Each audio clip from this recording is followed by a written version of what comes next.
విజయవాడలో అదనపు కట్నం కోసం నవవధువుకు వేధింపుల పర్వం బయటపడింది. వధువు తండ్రి కర్ణాటకల రాయచూర్లో పెద్ద ఆసామి. అయినా ఆయన కూతురికి కట్నం వేధింపులు తప్పలేదు. ఏపీఎస్ఆర్టీసీ విజయవాడ బస్టాండ్ కంట్రోలర్గా పనిచేసే చెరుకూరి శేషగిరిరావుకు హేమంత్ అజయ్ కొడుకు. హేమంత్ అమెరికాలో ఉద్యోగం చేస్తూ మంచి స్థితిలోనే ఉన్నాడు. దీంతో కూతురు సుఖపడుతుందని లక్ష్మీ కీర్తన చౌదరి తండ్రి సంబంధం కుదుర్చుకున్నాడు. పెళ్లి అంతా బాగానే జరిగినా 2 రోజులకే 50 లక్షల కోసం వేధింపులకు పాల్పడ్డారు. భరించలేకపోయిన వధువు భవానీపురం పోలీసులకు కంప్లైంట్ చేసింది. చెరుకూరి శేషగిరిరావు, అజత్ హేమంత్లపై పలు సెక్షన్ల కింద కేసు నమోదు చేశారు. నిందితులను కోర్టులో హాజరుపరిచారు పోలీసులు. తండ్రి కొడుకులకు 14 రోజుల రిమాండ్ విధించింది.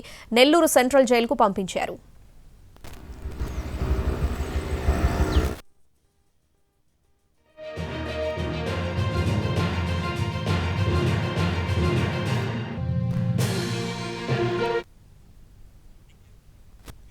విజయవాడలో అదనపు కట్నం కోసం నవవధువుకు వేధింపుల పర్వం బయటపడింది.